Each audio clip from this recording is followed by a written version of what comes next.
Hello students, आज हम तुम्हें जो क्लास 9th का फर्स्ट चैप्टर है नंबर सिस्टम संख्या पद्धति, उसकी आज हम दूसरी वीडियो लेकर आए हैं और इसमें हम जो है शांत और अशांत ठीक है के बारे में समझाएंगे।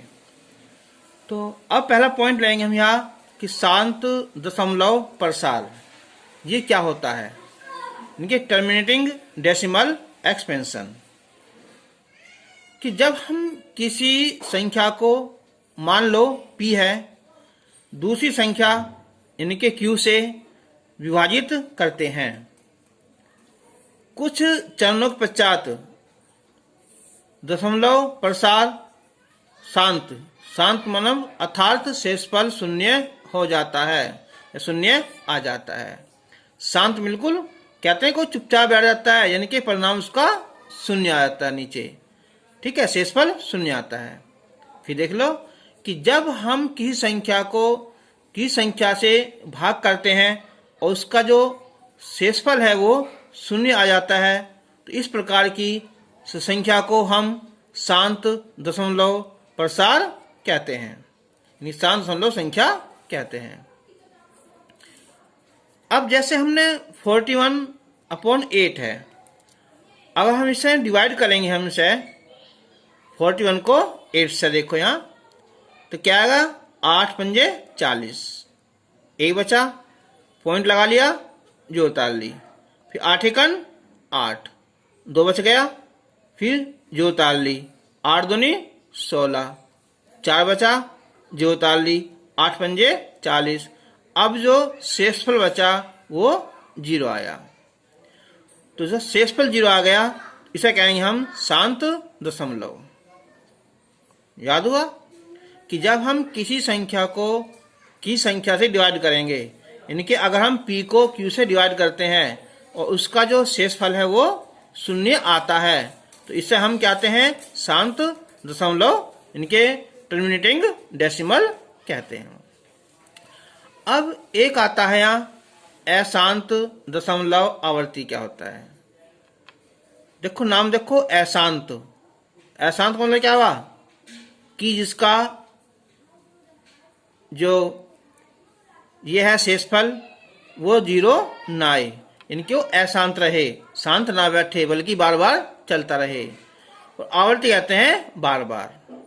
तो अशांत दशमलव आवर्ती यानी नॉन टर्मिनेटिंग रिकरिंग क्या होता है कि यदि संख्या p को q से विभाजित करने पर शेषफल शून्य न हो, शून्य न आए, तथा कुछ चरणों के बाद एक अंक या कुछ अंकों की पुनरावृत्ति हो, बार बार वही संख्या, इनकी बार बार वही अंक जो है रिपीट हो जाता हो, तो इस दशमलव प्रसार को अशांत आवर्ती दशमलव प्रसार कहते हैं। याद हो गया हो तुम्हें, अशांत निके शांत ना हो, जिसका जो शेषफल शून्य ना हो, आवर्ती क्या होता है बार बार रिपीट होता हो, उसे हम दशमलव प्रसार कहते हैं। अब जिस अंक, कोई एक अंक हो सकता है या कई अंक हो सकते हैं, एक से ज्यादा 2 3 4 कुछ भी हो सकते हैं, तो जिस अंक या जिन अंकों की पुनरावृत्ति बार बार होती है उसके ऊपर एक अंक होएगा, उसके ऊपर या कई अंक होंगे तो उनके ऊपर एक निशान होता है, ये वाला लाइन, इसे कहते हैं हम बार, लगा देते हैं उस चिन्ह को, ठीक है, लगा देते हैं। जैसे हम 2/3 हैं, अगर हम डिवाइड करेंगे तो 0.666 आता चला जाएगा, है ना, 3 संग 18 2 बचे, 3 संग 18 2 बचे, ऐसे ही आता चला जाता है। हाँ, तो 666 ना, 6 4 ना, तो हम इसके ऊपर बार, ठीक है, निशान लगा देते हैं और इसे प्रदर्शित करते हैं। अब जैसे अगर हम 2/11 है, ठीक है, अगर हम 2 को 11 से डिवाइड करते हैं, देखो यहाँ तो पहला क्या आ गया, यहाँ पहला तो 11 का टेबल जाएगा नहीं, यहाँ तो पॉइंट लगा देंगे। अब पॉइंट से पहले क्या होना चाहिए, एक अंक होना चाहिए, या ना हो तो यहाँ 0 लगा देंगे। अब 11 पारा हम पढ़ेंगे 20 में, 11 एकन 11, 9 बचे, फिर 0 उतार लेंगे, 11 अट्ठे 88, 2 बचे, फिर 0 उतार लेंगे, 11 एकन 11, फिर 9 बचे, फिर 0 उतार लेंगे, 11 अट्ठे 88, फिर 2 बचे, फिर 0 उतार लेंगे, 11 एकन 11, फिर 9 बचे, फिर 0, 11 अट्ठे 88। तो देखा कि पॉइंट के बाद में 18 18 18 बार बार रिपीट होता जा रहा है। तो क्या करेंगे हमसे, तो 18 के ऊपर बार का निशान लगा देंगे, क्योंकि 2 अंक के ऊपर है ना, तो उसके 2 अंकों पर हम बार का निशान लगा देंगे। तो अब एक आता है अशांत दशमलव अनावर्ती। नाम देख लो, अशांत का मतलब क्या हुआ, जिसका जो शेषफल है वो शून्य ना हो, दशमलव हो, और अनावर्ती यानी कि किसी कोई संख्या जो है वो बार बार रिपीट ना आए, कोई अंक जो है बार बार रिपीट ना आए। ठीक है, हर बार क्या आए, नई संख्या आए, तो होता है अशांत दशमलव अनावर्ती। तो यदि किसी संख्या मान लिया p को संख्या q से भाग देने पर शेषफल ना तो शून्य आए और न ही अंकों की पुनरावृत्ति हो, तो उसे हम अशांत दशमलव अनावर्ती कहते हैं। याद करना कि सभी अपरिमेय संख्याएं क्या होती हैं, वो अशांत दशमलव होती हैं। ठीक है, तो सभी अपरिमेय संख्या √2, √3, √5, ठीक है, √7, √11 सब क्या होते हैं, ये होती हैं अशांत दशमलव अनावर्ती होती हैं।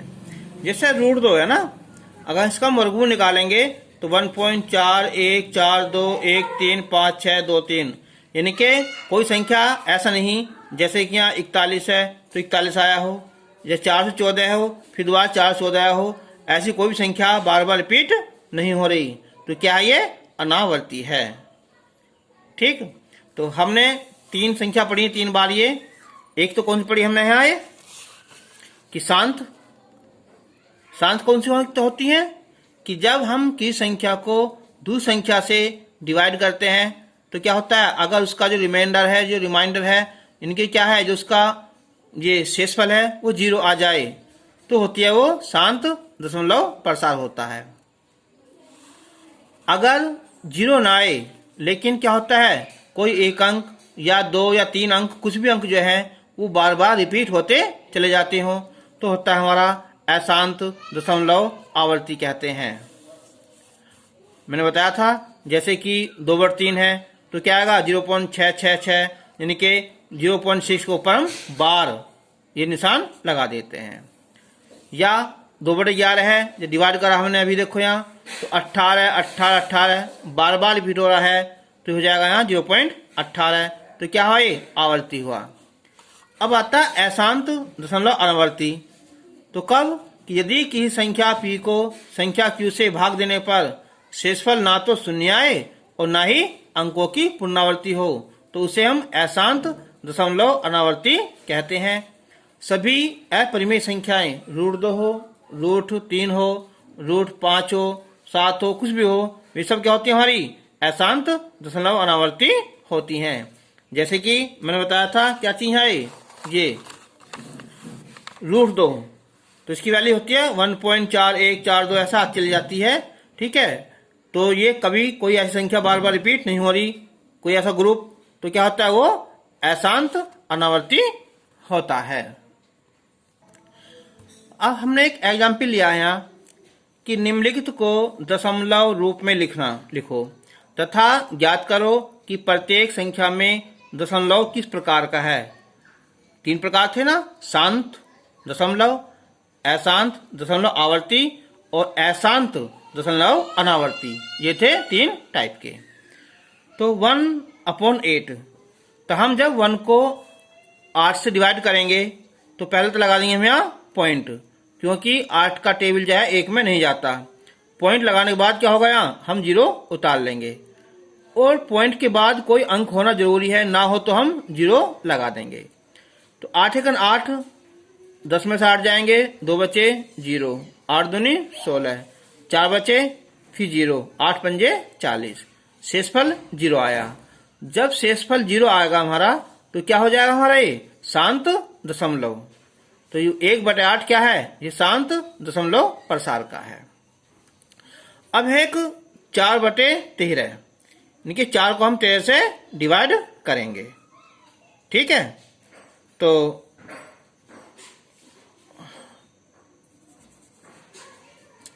करते हैं। देखो 4 को 13 से डिवाइड करेंगे ना, तो हम 13 का पहाड़ा जब पढ़ेंगे, हम टेबल पढ़ेंगे, 4 में नहीं जाएगी तो हम क्या लगा देंगे? हम पॉइंट लगा देंगे।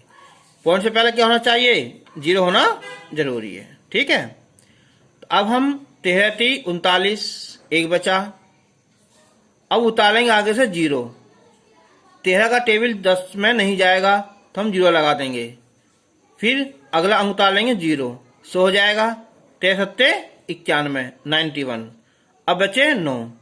फिर उतार लेंगे, 13 का टेबल छोड़ेंगे, 13 6 78 हो जाएगा।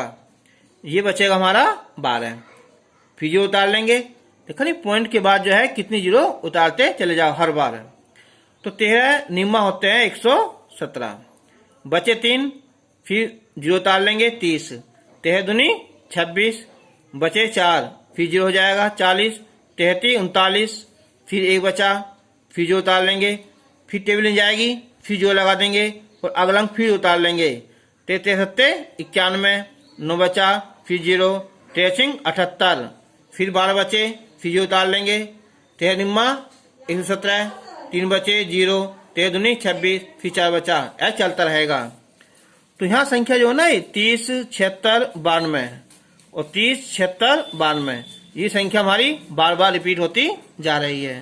तो क्या हो जाएगा हमारा? ये अशांत दशमलव आवर्ती। तो ये हो जाएगा हमारा कैसा है? अशांत दशमलव आवर्ती हो जाएगा। ठीक है, ये सॉरी शांत दशमलव आवर्ती हो जाएगा। अब थर्ड है यहाँ ये 329/500। अब हम डिवाइड करेंगे। पहले लगाएंगे हम पॉइंट लगाएंगे, 0 उतार लेंगे। 5 अंक 30, 0 3000 हो जाएगा। 290, 0 उतार लेंगे। 5 पंजे 25, बचे हमारे 400। फिर 0 उतार लेंगे, 4000 हो जाएगा। 5 अट्ठे 40, यानी कि 4000 0। ये हो जाएगा हमारा शांत दशमलव हो जाएगा। तो मैं समझता हूं ये तीनों टाइप तुम्हारे समझ में अच्छी तरह से आ गए होंगे। अब है यहाँ कि अशांत आवर्ती दशमलव प्रसार को P/Q के रूप में व्यक्त करना। एग्जाम में ऐसा क्वेश्चन आ जाता है। एग्जाम में नहीं आया ना, जो होता है ना कंपटीशन, ये ऐसा क्वेश्चन बहुत आता है। देखो अशांत इनके जिसका जो ये है शेषफल वो शून्य ना हो, होता अशांत। ठीक है, और आवर्ती माने कोई संख्या 1 अंक या 2 अंक का जोड़ा ग्रुप जो भी है वो बार बार रिपीट होता है, होता है अशांत और आवर्ती। अब है एग्जाम्पल कि 0.4 के ये क्या है? बार है ना, को P/Q रूप में व्यक्त करना है। तो हमने ये मान लिया कि माना x बराबर 0.4 बार। अब देखो इसका मतलब क्या हुआ? जो 4 अंक हमारा ये बार बार रिपीट होता चला जाएगा ना, 0.4 4 4 4 2 2 2 ना, ऐसा आता चला जाएगा। अब मेन बात इसमें ये देखनी है हमें कि अगर हमारे 1 अंक के ऊपर ये बार लगा हुआ है तो उसमें हम 10 से गुना करेंगे। अगर 2 के ऊपर लगा हुआ है तो हम 100 से करेंगे। 3 अंक के ऊपर लगा हुआ है तो हम 1000 से करेंगे। समझ में आया ना? चलो, तो अब यहाँ 1 अंक के ऊपर लगा हुआ है बार का निशान, तो हम 10 से गुना कर देंगे तो 10x हो जाएगा। तो पॉइंट क्या हो जाएगा? यहाँ से आगे आ जाएगा ना, तो 4 पॉइंट ये साथ साथ 4 4 4 4 आते चले जाएंगे। अब हम समीकरण 2 में से समीकरण 1 को घटा लेंगे। तो 10x में से 1x जाएगा, ये बचेंगे 9x। फिर 4.444 इसमें से 0.444 घटाएंगे हम इसे, तो पॉइंट के बाद जो सारे अंक हैं वो सारे कैंसिल हो जाएंगे, तो केवल 4 बचेगा। 10 में से 1x जाएगा तो ये बचेंगे 9x। तो x बराबर आ जाएगा 4/9, यानी कि बार 4 है ना, 4 बार नहीं, बार 4, इसका मान हो जाएगा 4/9। यानी कि अगर हम 4 को 9 से भाग करेंगे ना, तो क्या देखो, अगर हम क्या करें, 4 को 9 से भाग करें तो पॉइंट लगाओगे, फिर क्या आएगा 0, 9 चौक 36, फिर 4 0, फिर 9 चौक, फिर 36, फिर 4 0, 9 चौक 36, फिर 4 0। ये संख्या बार बार आती चली जाएगी। अब एक एग्जाम्पल और लिया हमने यहाँ कि 0.68 को P/Q के रूप में व्यक्त कीजिए। इस बार क्या है, यहाँ 2 अंक हैं, उनके ऊपर बार का निशान लगा हुआ है। तो हमने पहले x मान लिया है कि माना x बराबर 0.68, ठीक है। इसके ऊपर बार है तो यहाँ 68 ना 68, तो बार बार रिपीट होता चला जाएगा, 68 68 68 डॉट डॉट, है ना। 2 के ऊपर अंक है तो हमने 100 से गुना करेंगे। लिख सकते हैं हम समीकरण 1 में 100 से गुना करने पर, तो पॉइंट यहाँ की हो जाए, कहाँ जाएगा, यहाँ आ जाएगा, क्योंकि 2 0 हो जाएंगे ना, तो 2 अंक आगे हो जाएगा, यहाँ आ जाएगा। अब हम समीकरण 2 में से समीकरण 1 को घटाएंगे। सो x माइनस 1x, 68.68, इसमें से हम 0.68 घटाएंगे, तो ये ना पॉइंट के बाद का ये सारा कैंसिल हो जाएगा, तो केवल बचेगा यहाँ 68 और यहाँ 99, तो x की वैल्यू हो जाएगी 68/99, ठीक है।